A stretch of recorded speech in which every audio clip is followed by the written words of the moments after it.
Jeff Crabb. Audiocuento editado por Juan Pablo Flores Montaño. Para El amo del calabozo. ¡Pum! Esto es un cuento de gnomos, dijo el capitán de vuelo Moros pellizcándose la nariz. ¿Tengo razón o no? El sargento corpulento se encogió de hombros con torpeza y subrayó ese movimiento con un gruñido inclasificable. Desde que el ejército de los dragones de Moros había entrado en aquel valle maldito, todo eran cuentos de gnomos. Uno de esos renacuajos quiere que le concedas el honor de recibirle en audiencia, dijo el sargento. Moros suspiró de nuevo. Conceder el honor de recibirle en audiencia. No había duda de que el sargento estaba repitiendo las palabras exactas del gnomo. Aquel humano subordinado era incapaz de pronunciar más de 7 palabras sin que mediara una maldición, un insulto o una palabrota. Aquel era precisamente uno de los problemas más temibles que presentaban los gnomos. Era más fácil darles sin más la razón que permitirles continuar con su palabrería. Ya antes de que Moros ingresara al servicio de la Reina Oscura, había oído historias de este soldado o aquel comerciante que había intentado negociar con los gnomos y cuyo cadáver luego había sido hallado hecho pedazos. Moros consideraba a los gnomos como el principal peligro de su ejército en el valle y había ordenado a sus hombres rehuir el encuentro con ellos. De hecho, no eran maliciosos, pensó Moros con el entrecejo fruncido. Si fueran abiertamente rebeldes o traidores, podría convertirlos a todos en esclavos y enviarlos a las minas con la conciencia tranquila. Si sus corazones hubieran mostrado incluso el más leve asomo de maldad, se les podría haber manipulado, controlado, incluso sometido a esclavitud para servir a las fuerzas de Taquisis.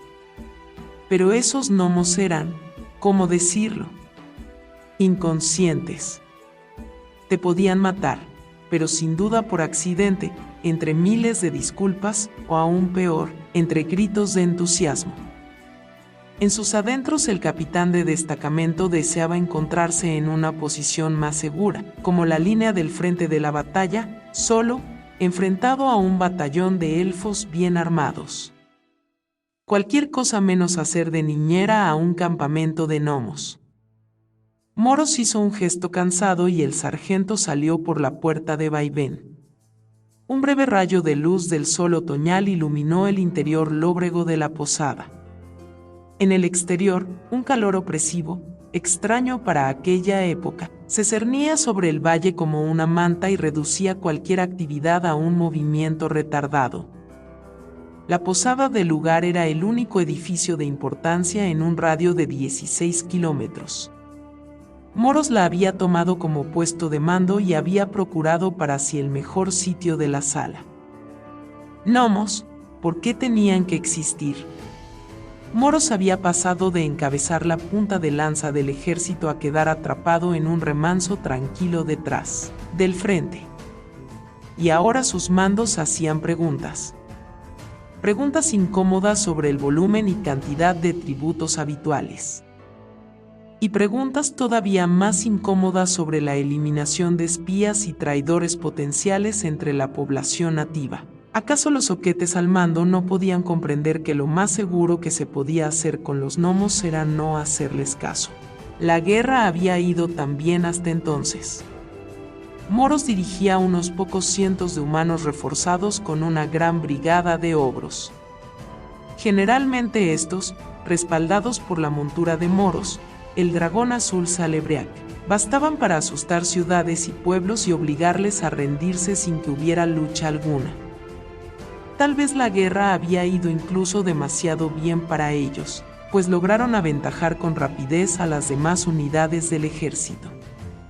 Mientras otros destacamentos tropezaban con este puñado de Qualinestis o de esa pandilla de Kenders, su unidad seguía adelante.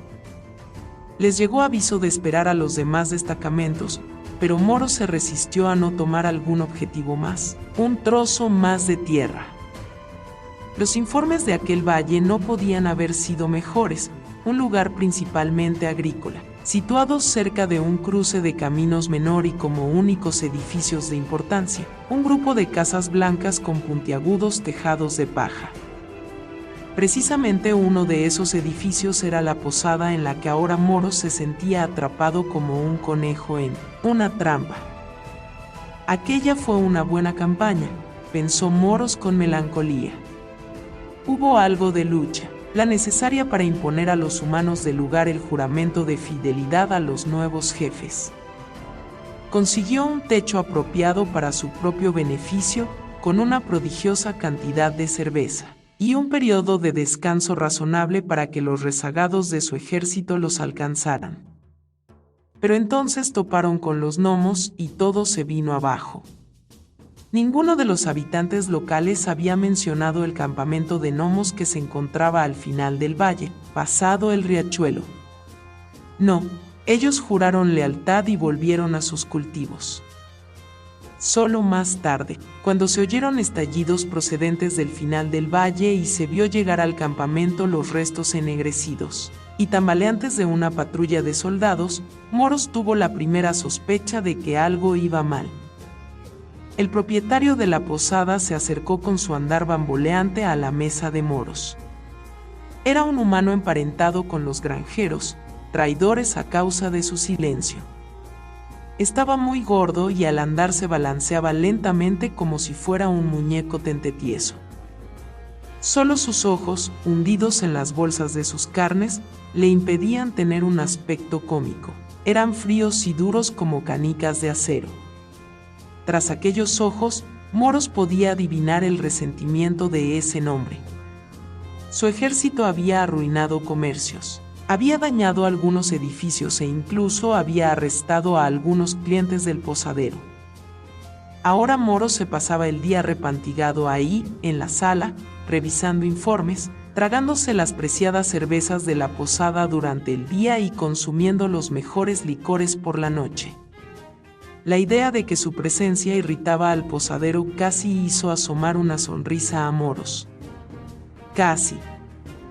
El posadero colocó de mala gana una cerveza espumosa ante el capitán y le saludó sin mediar palabra.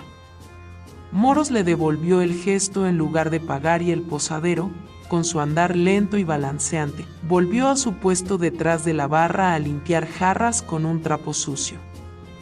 Moros consideró la posibilidad de declarar al posadero enemigo del ejército de los dragones y enviarlo a trabajar a las minas. Pero al pensarlo mejor, optó por no hacerlo. Aquella mole de hombre no duraría ni 10 días en los pozos de las minas. Además, si se marchaba, Moros tendría que servirse la cerveza él mismo. Por otra parte, necesitaba a los civiles del lugar para atender los cultivos y en cuanto a los gnomos, bueno, mejor mantenerse alejado de los gnomos. Como era de esperar, los ogros quisieron ir de inmediato a atacar el campamento de los gnomos, pero se impusieron quienes tenían la mente más fría. Moros, erguido en el lomo de Salebreac, partió para, como él dijo, obtener la rendición de los gnomos. El extremo del valle, pasado el riachuelo, era un área grasienta. Al aproximarse con el dragón, Moros oyó el fragor de la actividad de los gnomos. Vio unos 200 o 300 gnomos, todos ocupados en dar golpes, martillar, destrozar objetos y reconstruirlos y en todo tipo de actividades cuya mera contemplación dejaba agotado a Moros. No quería tener nada que ver con los gnomos. Lo que sí importaba era que la mayor parte del campamento de los gnomos se hallaba dentro de un entramado de madrigueras y cuevas que se introducían dentro de las montañas de piedra caliza en forma de túneles. Unos pasillos estrechos y comunicados entre sí que un ejército de gnomos podía emplear como reducto y sobrevivir a un asedio durante semanas o incluso meses. Y luego estaba la cuestión de los objetos que yacían esparcidos en el suelo delante de las madrigueras. Un amasijo inmenso de maderas, metales y cuerdas, despejado en algunos lugares utilizados como herrerías o zonas de montaje. Allí reposaban los restos de muchos inventos de los gnomos. Moros calculó que de 100 inventos, 90 nunca lograban funcionar y que 9 de los restantes hacían cosas totalmente inesperadas. Sin embargo, si uno de esos 100 funcionaba, les podría bastar para obligar a un combate de igual a igual al ejército de los dragones. Y, hasta el momento, el ejército de los dragones de Taquisís no había ido muy lejos con las luchas limpias. De todos modos, la intuición de Moros resultó correcta. La presencia de Salebreak bastó para convencer a los gnomos de la necesidad de rendirse. Se declararon dispuestos en mantenerse en su zona del valle. Por su parte, el ejército de los dragones les dejaría en paz y solo les exigiría un pequeño tributo. En aquel momento Moros creyó haber conseguido la mayor victoria sin haber perdido ni un solo hombre. Pero ahora, al cabo de unas semanas, sentado en la posada con una jarra de cerveza medio vacía, ya no estaba tan seguro. Los gnomos se mantuvieron en sus madrigueras. Los agricultores recogieron la cosecha. Las demás unidades del ejército de los dragones llegaron y dejaron a Moros atrás. Se lo llevaron a los ogros para efectuar un ataque hacia el sur y enviaron a la mitad de sus soldados humanos al norte para atajar una insurrección. El resto de su diezmado ejército se preparó para afrontar una ocupación prolongada. Había poca disciplina y la deserción se estaba convirtiendo en un problema. Muchos de los hombres habían ayudado a los granjeros a recoger la cosecha y ahora pensaban más como ciudadanos que como soldados. Moros no había jurado lealtad a la Reina Oscura para volverse gobernador militar de un valle olvidado, pero sus mandos se negaban a darles destino a Salebreak y a él. En cambio, se quejaban de los tributos y la cantidad de prisioneros, la frecuencia de los informes y de su contenido. Cuando no ocurre nada y dices que no ocurre nada, se quejan de la falta de progresos, pensó Moros con resentimiento. Bastante tenía ya con su mal humor para tener que aguantar ahora precisamente aquello, un gnomo. Una nueva irrupción de luz acompañó la llegada del sargento seguido del gnomo más pérfido del mundo. Moros nunca había visto un gnomo malicioso y nunca había considerado posible tal cosa.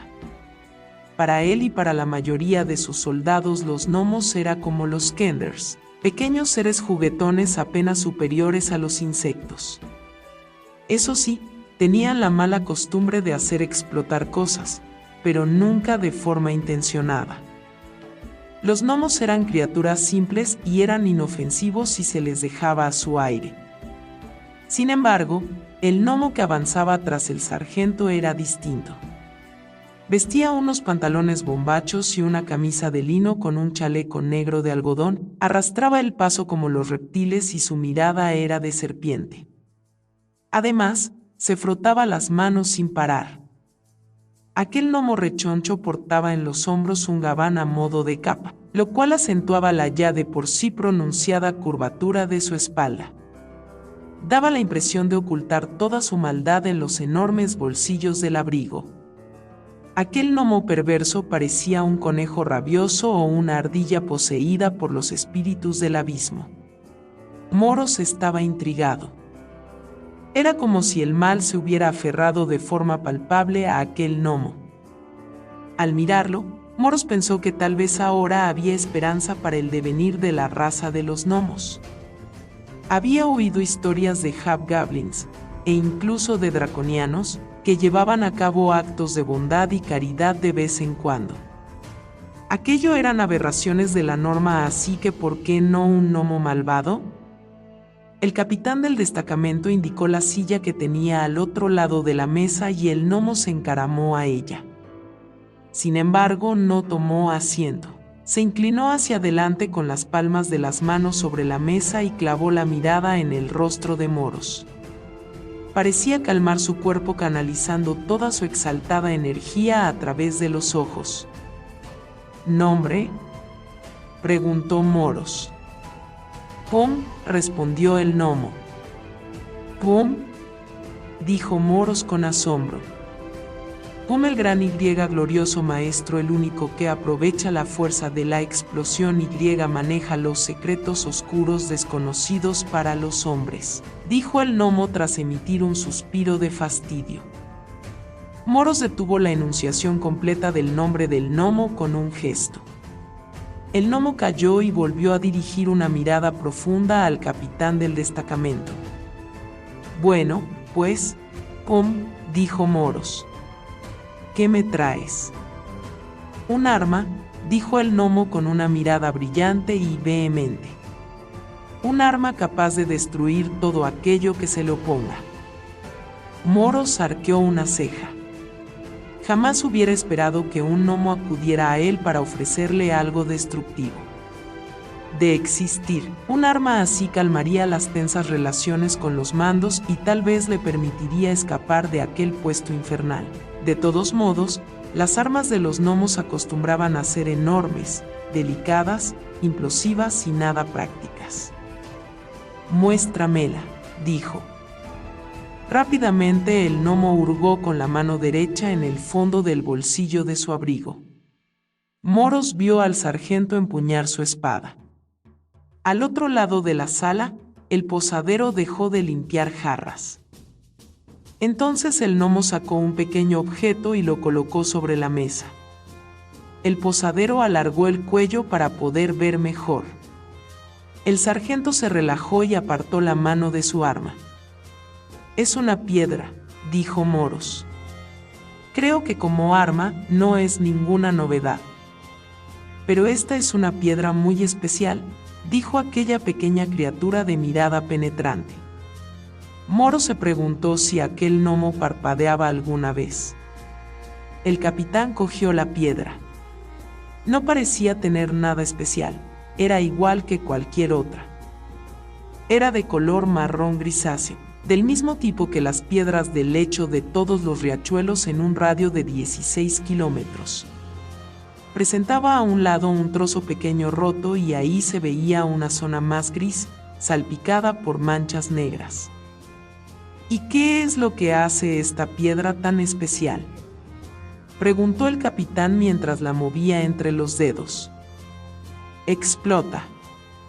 ¡Pum!, dijo el gnomo riéndose sofocadamente en un ruido tan agudo que parecía un relincho. Moros se sobresaltó y estuvo a punto de tirar la piedra al suelo. El gnomo volvió a reírse.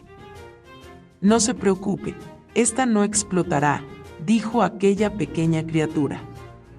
Para crear la materia explosiva hay que refinarla, como cuando se trabaja el hierro para obtener acero.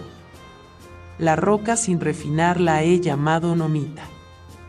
El producto final, ya perfeccionado, se llama plusgnomium. A pesar de la explicación, Moros dejó la piedra con cuidado. Luego hizo un gesto al posadero para que sirviera una cerveza a aquel estrafalario gnomo. El capitán notó que el hombre se acercaba a la mesa con la precaución con que uno se aproxima a los puercoespines venenosos y que depositaba la jarra, cauteloso como un ladrón de cajas de caudales. ¿Tienes algo de este material refinado?, preguntó Moros a la vez que intuía la temible respuesta. No me creyeron, esos idiotas, dijo Pum de repente sin responder a la pregunta. Agarró la jarra y bebió hasta la mitad de un trago. Moros hizo un gesto al posadero para que sirviera más cerveza. ¿Ellos?, subrayó Moros. Yo no soy uno de estos chatarreros palurdos, dijo el gnomo con arrogancia. Provengo del mismísimo monte No Importa, la gran ciudadela de los gnomos. Allí se me consideraba un genio, un visionario, hasta que les hablé del plusgnomium y de su poder. Entonces esos cobardes me arrebataron mi trabajo y me echaron. Me ha costado muchos años encontrar este lugar donde la gnomita es abundante, y más tiempo todavía reescribir las notas que me confiscaron. El gnomo dirigió una mirada severa a Moros. Fíjese, humano. Me arrebataron mi trabajo. ¿Sabe qué ocurre cuando se impide a un gnomo continuar con el trabajo de toda su vida? Por lo visto, se vuelve loco, pensó Moros. Concentra su alma solo en eso hasta convertirla en una inmensa bola de rabia. Aquello explicaría los tics continuos del gnomo, la mirada nerviosa y fija a la vez. ¿Así que este explosivo se encuentra ya en manos de los gnomos del monte no importa?, preguntó el humano. Sin duda, si los gnomos tuvieran un arma superior ya la habrían utilizado. No saben cómo hacer que funcione, dijo el gnomo mientras negaba con la cabeza. En sus manos es inofensivo. Probablemente mis notas se han traspapelado y mi prototipo habrá sido convertido en una lámpara u otra cosa. Se rió de nuevo. Aquella risa hizo pensar a Moros en unas uñas metálicas rayando una pizarra. Has dicho que la piedra no puede explotar a no ser que esté refinada. ¿Y ahora dices que el producto refinado tampoco explota? Moros estaba demasiado harto para ocultar el tono cansado de su voz. Aquello era otro castillo en el aire propio de gnomos, todo palabrería y conjeturas. Permítame explicarlo de nuevo, dijo el gnomo mientras tomaba el trozo de piedra con una mano y apuraba la jarra de cerveza con la otra. ¿Qué se obtiene al cortar una piedra en dos? ¿Una piedra más pequeña?, dijo Moros con un gesto de hombros. ¿Y si la vuelve a partir en dos?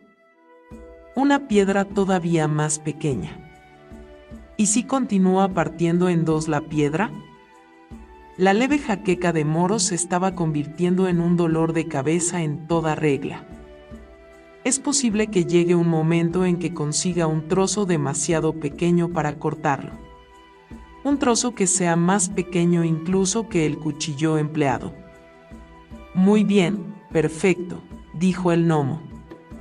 Ahora imagine que usted tiene una espada muy afilada, capaz de cortar cualquier cosa, independientemente del tamaño del fragmento. Entonces, ¿qué? Supongo, dijo Moros, que acabaría obteniendo polvo de piedra. ¿Y si cortara el polvo? ¿Partículas de polvo más pequeñas? Llegaría un momento en que obtendría la partícula más pequeña posible de la piedra, dijo el gnomo entusiasmado. Una que, de partirla, dejaría de ser piedra. He denominado a esta partícula mínima igual que el más pequeño de la familia de los duendes, Atomi. El dolor extendía sus tentáculos por el cerebro de Moros retorciéndose detrás los senos. ¿Y luego qué ocurre?, preguntó. Que el Atomi se divide, respondió el gnomo. ¡Pum!, dijo entre carcajadas mientras se echaba hacia atrás en el asiento. Tomó la segunda jarra de cerveza que el posadero le había servido y la vació el doble de rápido que la primera vez. Así que, dijo Moros con un gruñido, tienes un material que explota solo si tienes una espada suficientemente afilada como para cortarlo.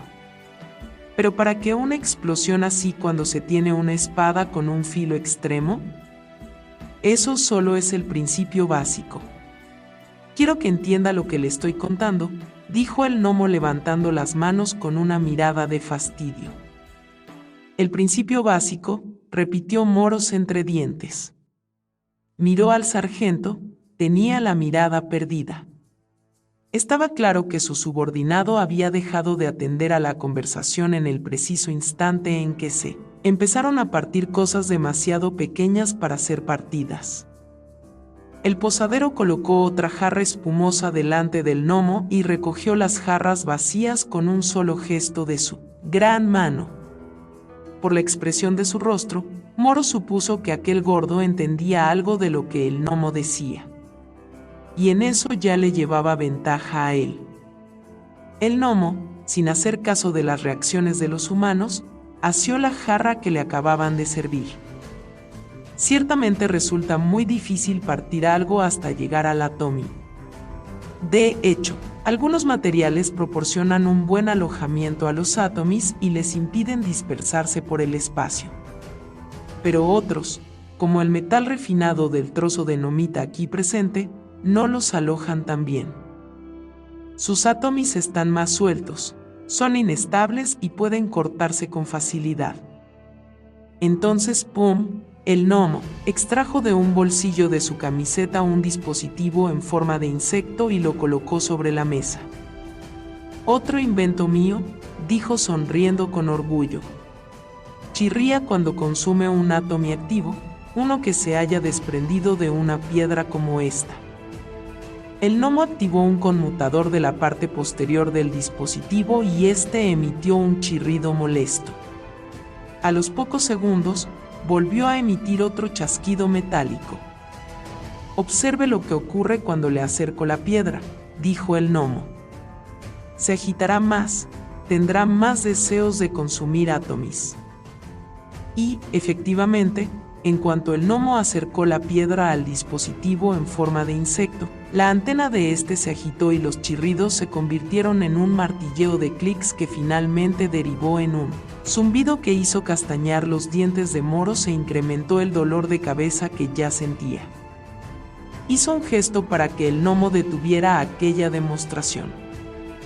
El gnomo esbozó una sonrisa falsa y volvió a introducir el aparato en forma de insecto en el bolsillo. Todavía chirriaba con fuerza.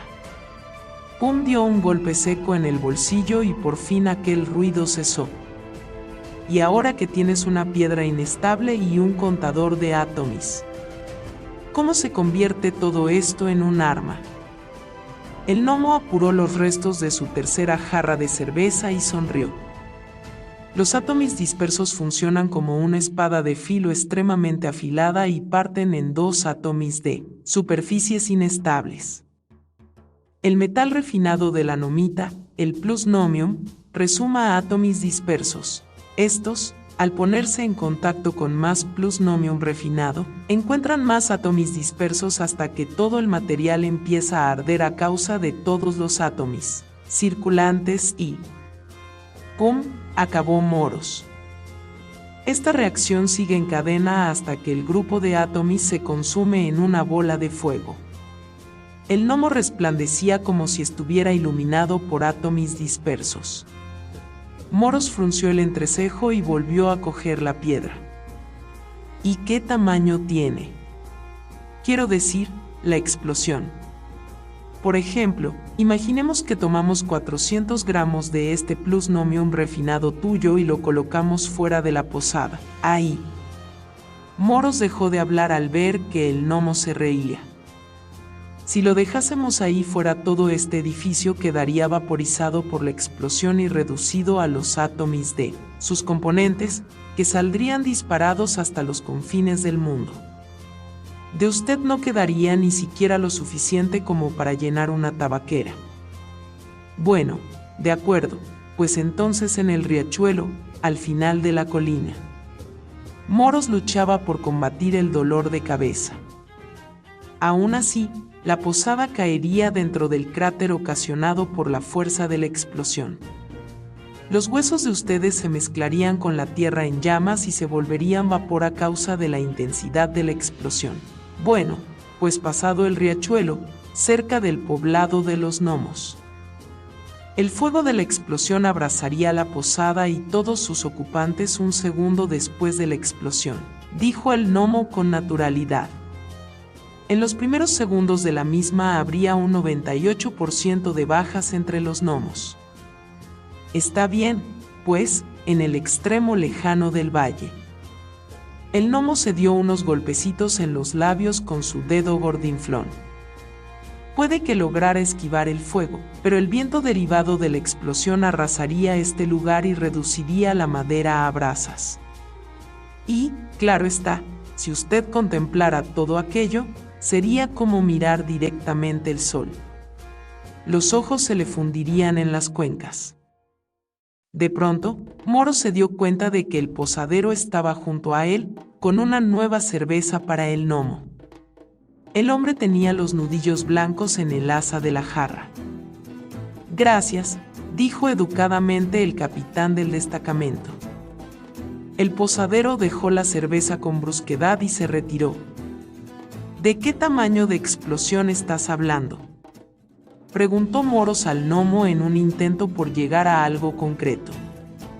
Con 400 gramos. Calculo un cráter de 800 metros de diámetro y un incendio que se extendería a lo largo de 6 o 10 kilómetros. Claro está, la Tierra en sí quedaría arrasada y yerma durante varias generaciones de humanos.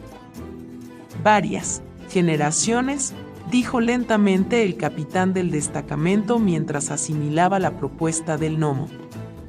No se trataba de una bola de fuego mágica, ni de una estrategia inteligente para el campo de batalla, ni de un simple dispositivo de asedio. Se trataba de arrojar una parte del Sol contra Krynn durante un solo segundo y dejar que se extendiera de este modo por la superficie de la Tierra. Si aquello fuera cierto, el Plusnomium era un arma que pondría a raya a los últimos elfos y humanos rebeldes. Si aquello fuera cierto. ¿Pero quién haría estallar la bomba? Los temporizadores de ignición de los gnomos no eran en absoluto de fiar. ¿Tal vez una unidad suicida? Nadie podía confiar en guarecerse de la bola de fuego, ni en sobrevivir a los efectos que Pum había descrito. Inconscientemente, Moros miró hacia la puerta y a los establos que alojaban a Salebreak. Podría soportar ver su montura calcinada, aunque eso significara haber vencido al enemigo. ¿Podría soportarlo cualquier señor del dragón? Y los costes de un ataque así para la Tierra. ¿Qué general con cerebro asolaría un lugar en perjuicio de varias generaciones? ¿Qué comería la gente? ¿Y de qué serviría la Tierra sin gente? Incluso tener Plusnomium en el armamento sería una locura, porque se podría robar, o todavía peor, copiar. Eso, siempre y cuando aquello funcionase. ¿Se podrá basar toda una campaña militar en la promesa de un gnomo? Moros negó con la cabeza. Lo siento, dijo intentando desanimar delicadamente a aquel gnomo loco. No creo que tu idea satisfaga nuestras necesidades actuales. Sin duda tu razonamiento está muy bien fundamentado, pero esta idea de partir piedras pequeñas y duendecillos diminutos para producir grandes explosiones parece una falacia.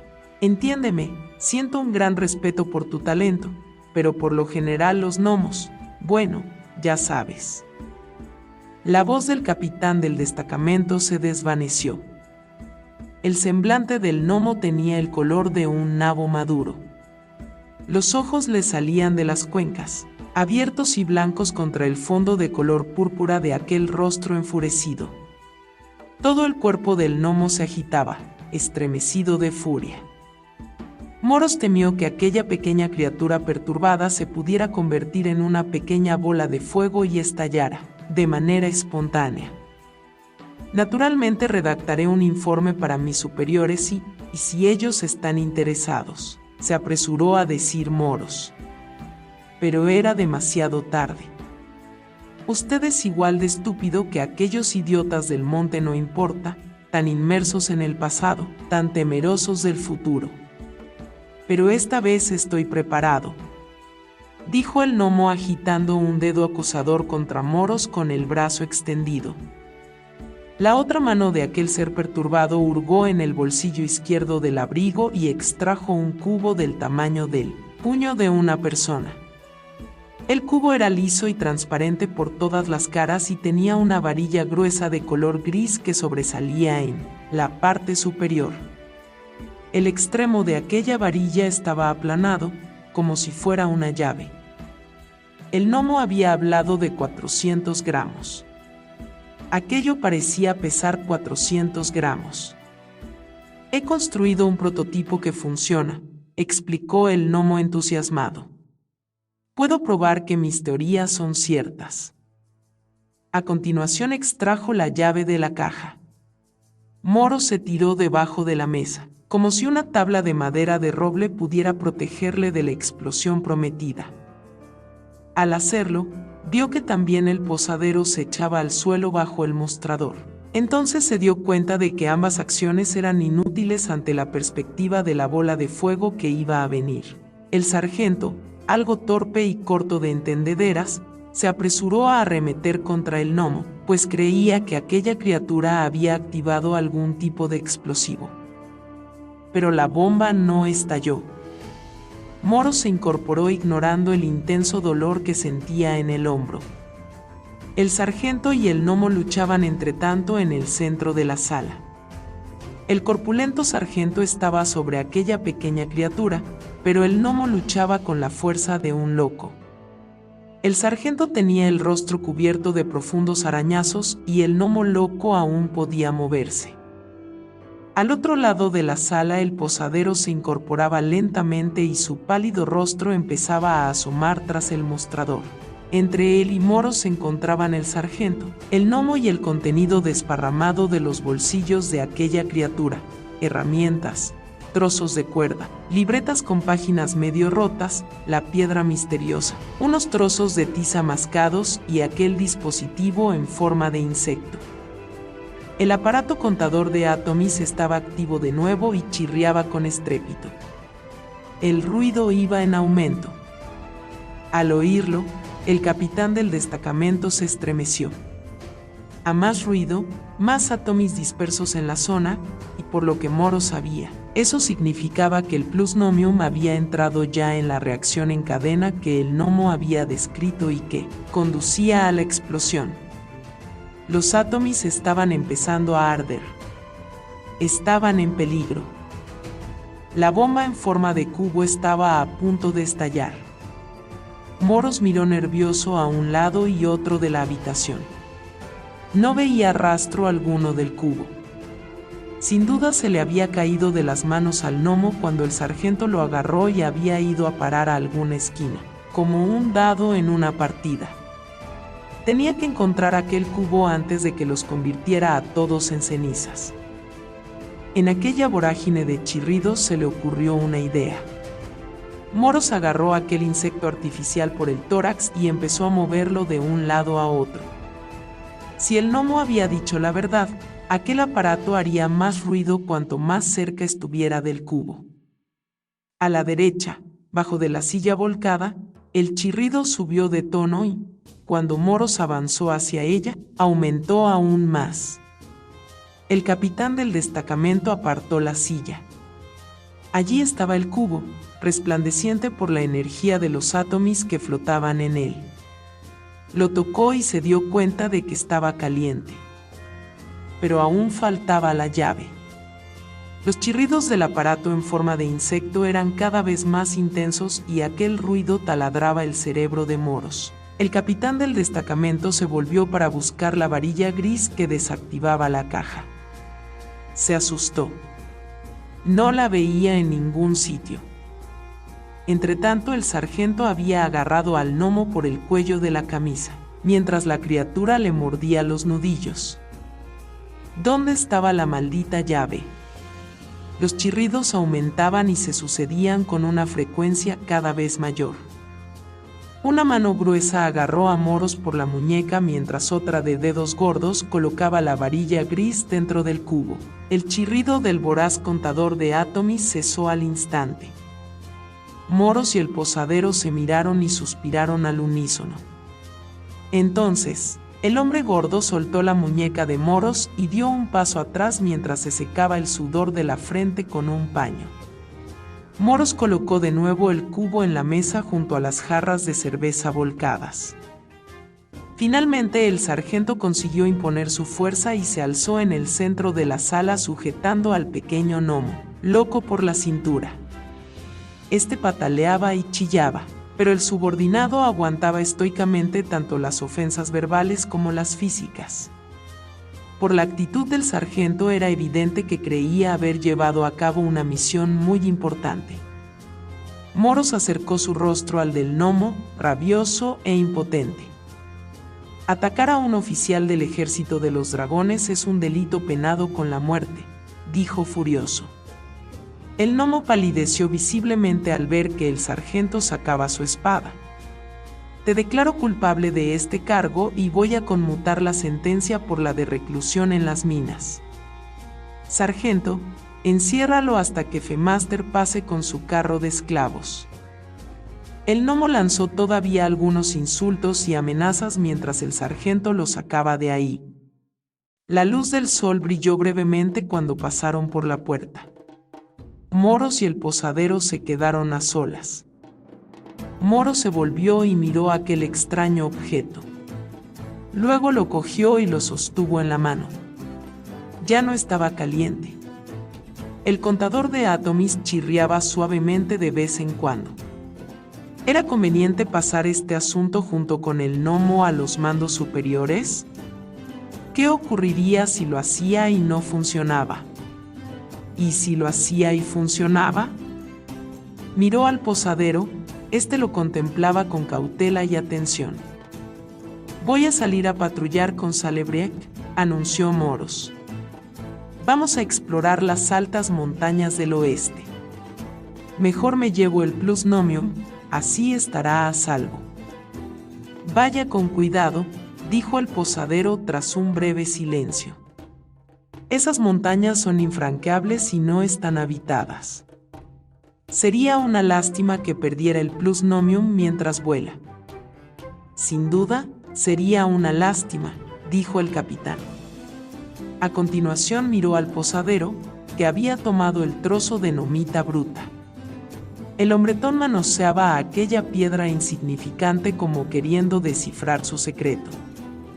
Puedes conservar la piedra, dijo Moros. Así recordarás que jamás debes escuchar a un gnomo, por muy bien que suene su oferta. Incluso si cumple lo que dice, eso no será más que una fuente de problemas. ¿Y es que quién creería que un trozo de piedra almacena tanto poder? Nadie, murmuró el posadero a la vez que se guardaba la piedra en el bolsillo del delantal. Y podemos dar gracias a los dioses por ello.